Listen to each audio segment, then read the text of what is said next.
the biggest news, obviously, from CES is that PlayStation has announced their next-gen VR system name, which is PlayStation VR2. And a little bit of feedback or a little bit of information from that.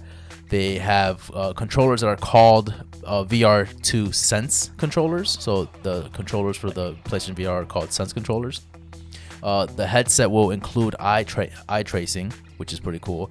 Haptic feedback, sensory features. It'll have 4K HDR, USB-C, foveate rendering, which is a system that manages graphical powers. Basically, it's more efficiency using fewer pixels, used to create environments, it's better resolution, all that mumbo-jumbo stuff.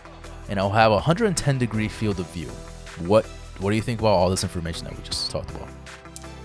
I'm a big fan of it. Me having PS5, I'm excited to have a headset that I can purchase and hook it up to my PlayStation 5 and be able to easily play VR games.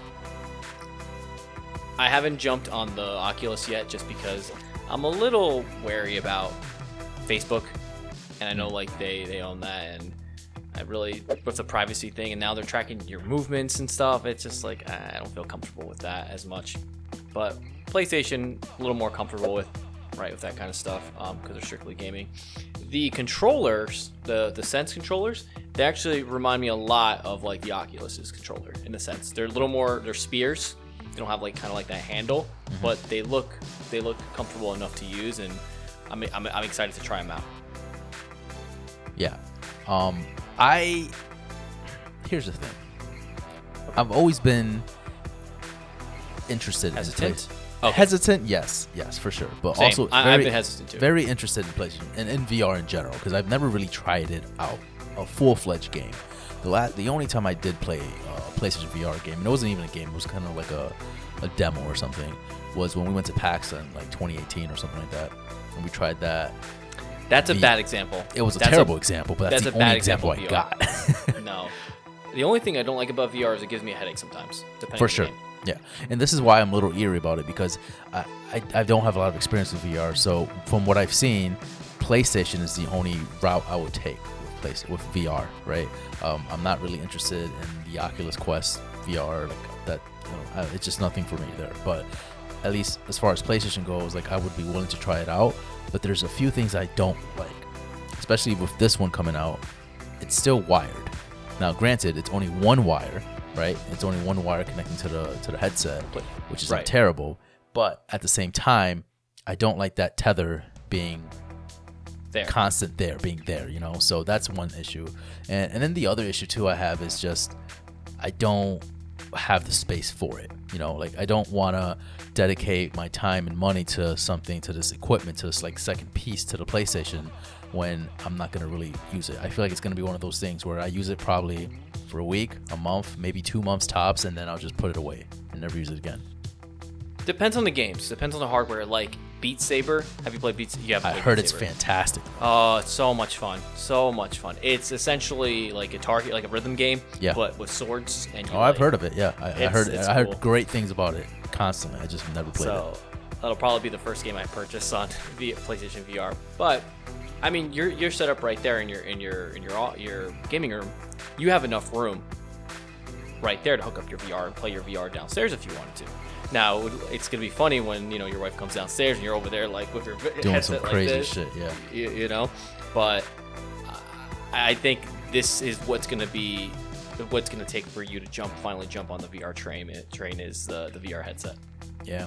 I mean, a few things that Sony announced too is, like, let's talk about the specs, right? I mean, this is, I feel like, the first time where Sony is actually being more of a competitor to the other VR headsets. Right. It's not just like a side, like, we have this too, but it's not as full-fledged as the other ones, Right. I always felt like Sony had the most user-friendly, or not the user-friendly, the most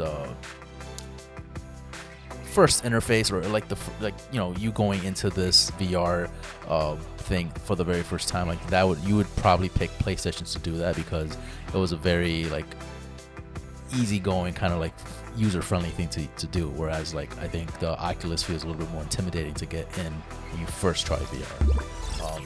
So this is the first time where you're seeing, Sony having that 4K, you're having the haptic feedback, that they're really going full-fledged with it. So I think that they're putting a lot of their eggs in this basket for good reasons, you know.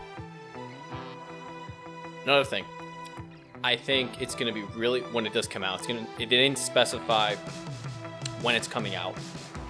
They said that they didn't really give a date. I don't see. No, they didn't give a date. Not yet, no. But this thing's going to be probably pricey.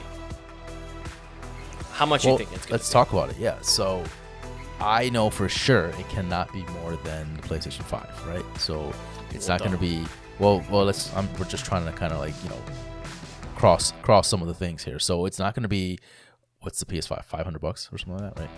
400 or 500 depending on what model you get. So I can see this being probably $350 to $400 if they play their cards right. What about you? I think $400 would be the sweet spot. I don't think it's going to be 300 just because, again, the 4K resolution that's in there. The thing also vibrates on your head apparently, so there's haptic feedback there.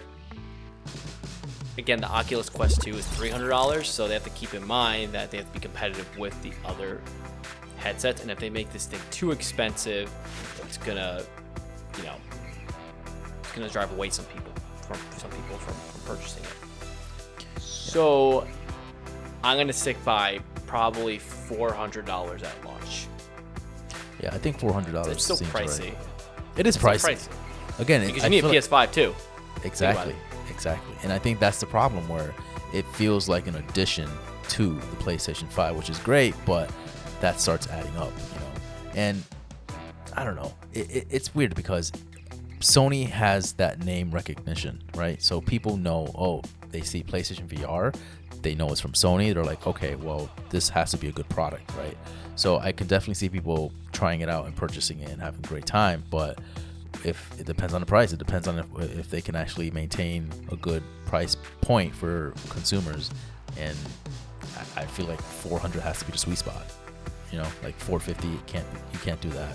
350 maybe, depending on how much they want to lose at the beginning, right? How much money they want to lose at first, but we'll have to see. So we're thinking probably somewhere in the range between $300 and $500. $500 being like top range. I don't see this thing being $500. That's crazy. I wouldn't even think 500. Honestly. Yeah. I think it's $300 to $400. $300 to $400 for this piece.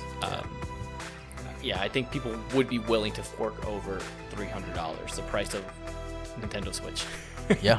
For this thing, if you think about it. Yeah, so we'll see. I mean, I'm sure we'll get more information later down this year, but so far I'm interested, but I'm a little hesitant, just like I was last generation, you know. Yeah. One problem with it I see though, and this obviously is the problem with everything that comes out, it's gonna be hard to get when it does come out. Yeah. There's gonna be a shortage. Always, it's gonna be sold out day one. So it's gonna be a while till we actually again, get our like you hands said, on them. it depends on the games. It depends on what they have coming out day one, you know, or at least like along the lines, close to it. Calling it right now, you're gonna pre-order it day one. No, Calvin you don't Roland's know gonna me. do that. You have no Nope. idea who I am. Again, I've been very hesitant with VR. I have not tried VR at all. All right. So, and again, we'll the see. few things that kind of deter me away from it is just the fact that wires, I want it to be completely wireless. This one, I can kind of deal with the one wire situation, but I don't know. Again, the games, I just have to see. I have to wait and see.